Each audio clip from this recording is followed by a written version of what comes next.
teman-teman, sebelum saya mengelompokkan 20 makanan ini menjadi 4 bagian, di sini saya ingin menjelaskan mengenai yang pertama itu ada karbohidrat, di mana karbohidrat itu sendiri adalah zat gizi yang menjadi sumber energi utama bagi tubuh kita.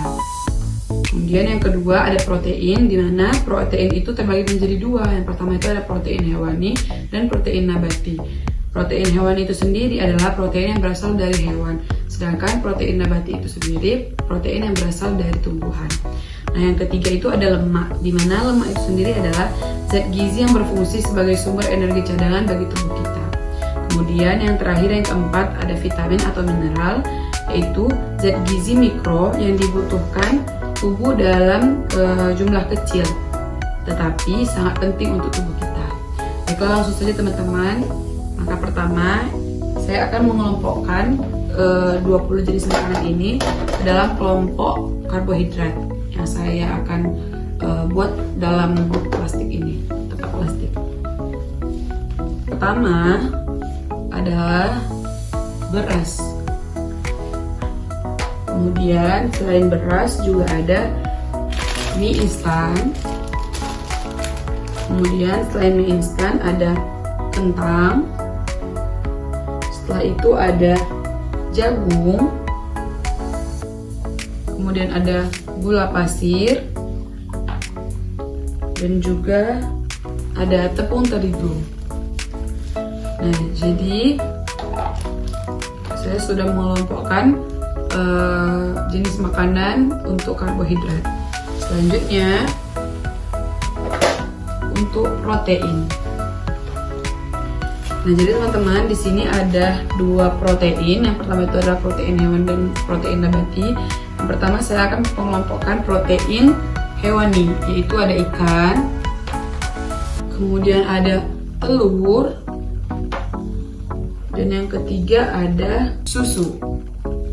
Selanjutnya untuk protein nabati ada tempe, kemudian ada tahu, dan ada kacang hijau.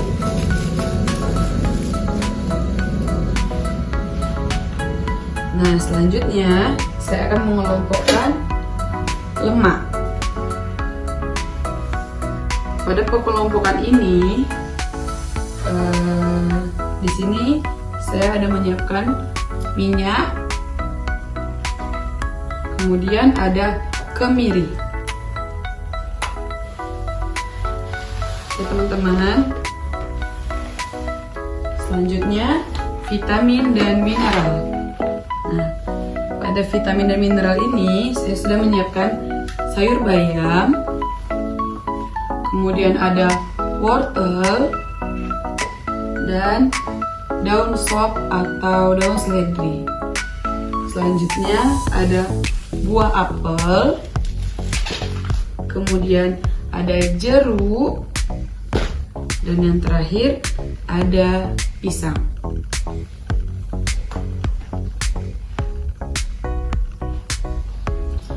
Nah, baiklah teman-teman, setelah saya membuat pengelompokan dari 20 bahan makanan yang sudah saya sediakan, simpulannya di sini untuk jenis karbohidrat saya mendapatkan 6 bahan. Yang pertama ada beras, kemudian ada jagung, ada gula pasir, ada mie instan, ada kentang, dan juga ada tepung terigu. Nah, untuk protein hewani ada ikan, ada telur, dan juga ada susu. Dan untuk protein nabati ada kacang hijau, ada tempe, dan juga ada tahu. Sedangkan untuk lemak itu ada 2. Yang pertama itu ada minyak dan juga kemiri. Dan untuk vitamin dan mineral ini terdapat ada 6 juga teman-teman. Yang pertama ada apel, kemudian ada jeruk, dan ada pisang, bayam, daun sop, dan juga wortel. Nah teman-teman, setelah saya sudah membahas mengenai pengelompokan jenis zat makanan, selanjutnya saya akan melakukan uji coba untuk lemak dan juga karbohidrat. Untuk itu, yuk sama-sama kita simak. Nah, baiklah teman-teman, untuk tahap selanjutnya di sini saya akan menguji karbohidrat. Nah, adapun tujuannya di sini untuk mengidentifikasi bahan makanan yang mengandung dari karbohidrat itu sendiri. Nah, adapun alat dan bahannya, yang pertama ada 10 piring plastik, kemudian ada pisang, ada nasi, kemudian ada telur rebus, dan ini yang akan digunakan hanya putih telurnya saja. Selanjutnya ada tahu, kemudian ada tempe, ada tepung terigu, ada gula, ada jagung, ada kentang, ada margarin, dan juga cairan dari kalium iodida atau betadine. Baiklah, langkah yang akan dikerjakan yang pertama itu adalah setelah saya menyiapkan seluruh bahan, kemudian saya akan menyusun bahan-bahan ini ke dalam sebuah piring plastik yang sudah saya sediakan. Selanjutnya, saya akan meneteskan cairan ini sebanyak 2-3 tetes larutan yodium ini. Nah, setelah itu saya akan perhatikan dan catat bahan yang diuji, manakah yang menunjukkan warna ungu atau biru setelah diteteskan dari yodium itu tersebut. Kemudian yang kelima, saya akan mencatat semua hasil dari pengamatan ke dalam tabelnya. Untuk itu, yuk kita saksikan bersama.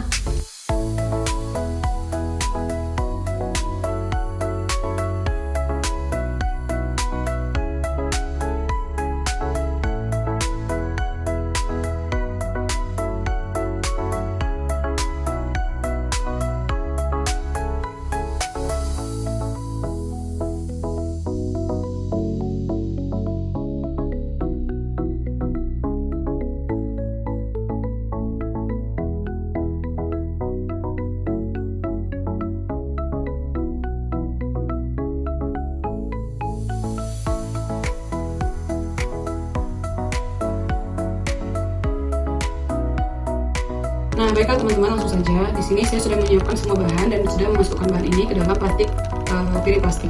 Yang pertama itu ada jagung, kemudian ada kentang, ada telur rebus, di telurnya saja, ada gula pasir, kemudian ada pisang, ada nasi, ada tahu, tepung terigu, margarin, dan juga ada tempe. Dan yang paling penting yaitu ada cairan betadine ini. Nah, cara kerjanya setelah saya nantinya meneteskan betadine ini ke dalam bahan makanan yang sudah saya sediakan ini, kemudian kita akan menunggu reaksinya. Apakah setelah ditetes dia akan berubah menjadi warna ungu kebiruan atau malah tidak berubah warna. Nah, kalau dia berubah menjadi warna biru keunguan, maka dia adalah jenis makanan yang mengandung karbohidrat. Setelah itu saya akan menetesnya sebanyak 2-3 tetes.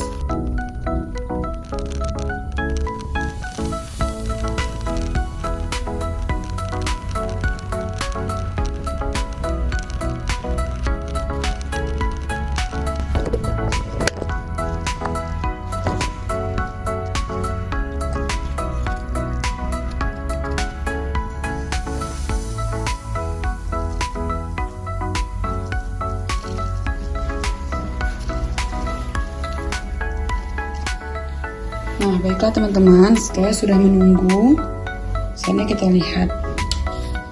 Untuk yang pertama ini ada pisang, berubah warna teman-teman. Artinya pisang ini mengandung karbohidrat. Kemudian ada gula, warnanya berubah ya teman-teman. Artinya gula juga mengandung karbohidratnya. Untuk putih telur ini tidak teman-teman, dia tetap. Nah, selanjutnya untuk kentang, nah di sini sangat jelas ya teman-teman, dia warnanya hitam kebiruan, artinya dia mengandung karbohidrat. Nah, sama dengan jagung juga teman-teman, warnanya biru keunguan, artinya dia mengandung karbohidrat. Selanjutnya untuk tempe, di sini tempe tidak teman-teman, karena warnanya tetap sama, dia tidak ada perubahan warna. Selanjutnya margarin juga tetap ya teman-teman, dia tidak melakukan perubahan warna. Tepung terigu Ini sangat terlihat jelas ya teman-teman, dia berubah warna menjadi warna biru keunguan. Kemudian di sini tahu nggak ya teman-teman, dia tetap dengan warna aslinya setelah diberi zat yang berlebih. Nah yang terakhir ada nasi, sangat jelas ya teman-teman, dia berubah warna menjadi biru keunguan atau ungu kebiruan. Nah jadi dapat disimpulkan dari 10 bahan makan ini terdapat 6 jenis makanan yang terdapat karbohidratnya. Yang pertama itu ada nasi, yang kedua ada pisang, kemudian ada tepung terigu, ada gula, ada kentang, dan juga ada jagung. Nah, sedangkan jenis makanan yang tidak mengandung karbohidrat itu ada telur, tempe, dan juga tahu. Jadi yang bagian atas ini dia mengandung karbohidrat, dan bagian bawah ini dia tidak mengandung karbohidrat. Nah teman-teman, setelah uji karbohidrat sudah saya lakukan, sudah kita temukan mana yang terdapat kandungan karbohidrat di dalamnya dan yang tidak terdapat. Selanjutnya saya akan melakukan uji lemak. Untuk itu, mari sama-sama kita saksikan. Nah, baiklah teman-teman, selanjutnya di sini saya akan melakukan praktikum untuk uji coba dari lemak. Nah, adapun tujuannya adalah untuk mengidentifikasi bahan-bahan yang mengandung lemak. Nah, adapun alat dan bahannya, yang pertama ada kertas sampul berwarna coklat. Sudah saya potong berukuran 10x10 dan sudah saya labelin, yang berlabel semua dari bahan yang akan saya uji coba. Kemudian yang kedua ada senter, saya gunakan HP untuk menyenternya. Kemudian yang ketiga ada kemiri 2 buah. Selanjutnya ada margarin, kemudian ada wortel, selanjutnya ada daun seledri atau daun sop, kemudian ada jagung segenggam, selanjutnya ada susu, kemudian ada buah apel, selanjutnya ada santan, kemudian ada minyak, ada jeruk, dan yang terakhir ada air putih. Nah, adapun cara kerjanya yaitu yang pertama saya sudah menyiapkan semua bahannya. Kemudian yang kedua saya akan meneteskan 5 ml air ke dalam kertas sampul coklat yang sudah saya sediakan yang berlabel air 5 ml. Kemudian saya akan meneteskan minyak ke dalam kertas sampul coklat yang sudah saya sediakan juga yang sudah berlabel minyak 5 ml. Setelah itu, setelah air dan minyak sudah kita teteskan ke dalam sampul coklat ini, kita tunggu selama 10 menit. Nah, setelah air dan minyak sudah diteteskan pada sampul coklat ini, kemudian biarkan selama 10 menit. Setelah itu, periksa keduanya menghadap cahaya yang akan dicahayai oleh senter. Nah, setelah itu saya sudah memberi 10 label nama pada setiap jenis-jenis makanan di dalam sampul coklat yang sudah saya potong 10x10 ukurannya. Nah, setelah itu langkahnya selain air dan minyak, langkah untuk kita melihat apakah bahan makanan yang sudah saya siapkan ini mengandung lemak atau tidak. Caranya itu bisa dengan meneteskan seperti yang air dan minyak tadi, atau contohnya seperti kemiri yang akan kita gesekkan kepada kertas sampul coklat ini. Nah, setelah itu sama halnya seperti air dan minyak, kita akan menunggu semua alat dan bahan ini setelah kita uji coba dengan kertas sampul ini selama 10 menit. Kita akan biarkan selama 10 menit. Setelah itu kita akan melihatnya dengan cahaya senter yang ada di HP ini. Nah, langkah terakhir yaitu saya akan mencatat pada tabel pengamatan apakah alat dan bahan ini mengandung lemak atau tidak. Untuk itu, mari sama-sama kita saksikan.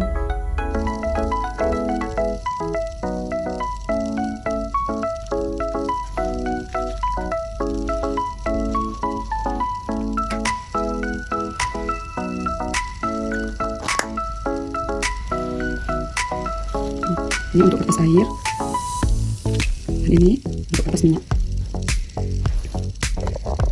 Nah, di sini kita akan menunggu selama 10 menit teman-teman untuk kertas air dan kertas minyak yang sudah kita teteskan.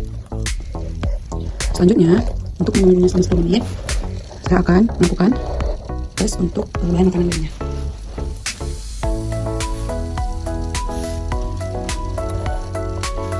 Nah, pertama itu ada kemiri. Saya akan menggosokkan kemiri pada kertas yang sudah diberi label kemiri. Setelah itu, kita akan melihat.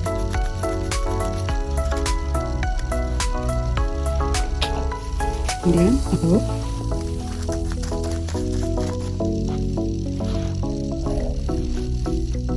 kemudian ada kentang,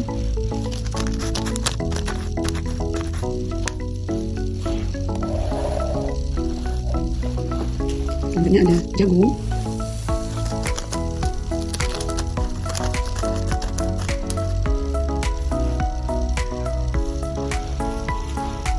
kemudian ada seledri,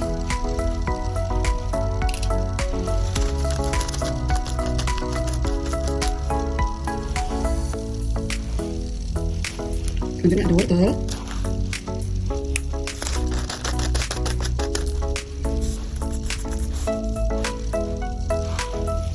selanjutnya ada margarin,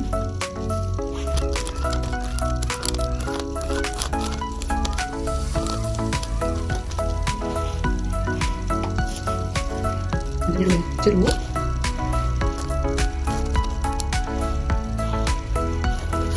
selanjutnya ada santan,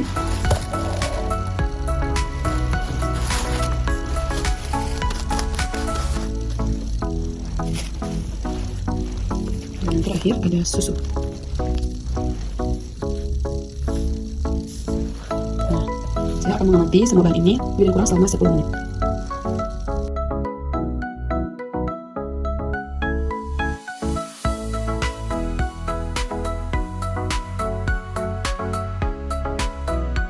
Nah, baiklah teman-teman, setelah kita sudah menunggu selama 10 menit, selanjutnya kita akan menyinari dengan menggunakan cahaya senter. Nah, untuk apel dapat kita lihat bahwasanya dia tidak meninggalkan bekas noda teman-teman. Artinya apel ini tidak mengandung lemak. Nah, kemudian ada air. Air ini juga tidak meninggalkan bekas teman-teman. Misalnya tadi terlalu banyak airnya, jadi air ini tidak mengandung lemak. Nah, selanjutnya untuk jeruk, sama halnya dengan air tadi, dia meninggalkan cairan dari isi jeruk ini, bukan bekas dari lemak. Nah, selanjutnya ada wortel. Wortel juga tidak meninggalkan bekas apa-apa ya teman-teman. Artinya wortel tidak berlemak. Selanjutnya ada daun seledri. Daun seledri juga tidak meninggalkan bekas apa-apa teman-teman. Artinya daun seledri juga tidak berlemak. Selanjutnya itu ada kentang. Nah, sama seperti contoh lainnya, kentang juga tidak menunjukkan bekas. Artinya kentang juga tidak mengandung minyak.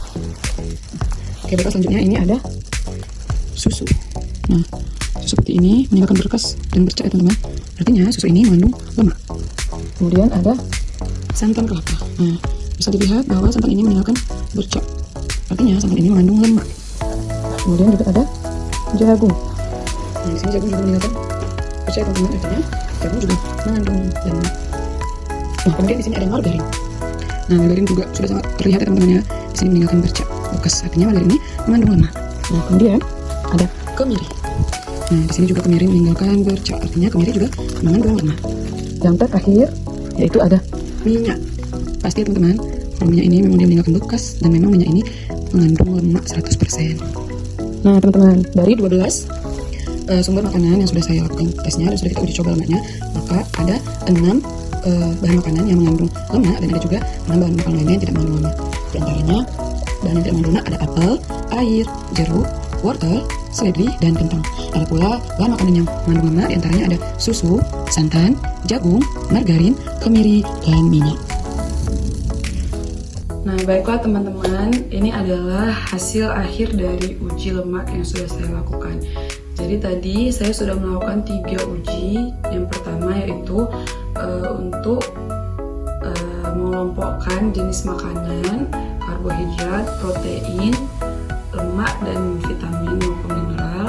Kemudian uji yang kedua itu saya melakukan uji karbohidrat, dan yang terakhir itu yang ketiga saya melakukan uji lemak. Nah, mungkin hanya itu yang dapat saya sampaikan. Lebih dan kurang mohon maaf. Wabillahi taufiq wal hidayah. Wassalamualaikum warahmatullahi wabarakatuh. Terima kasih teman-teman. Sampai jumpa.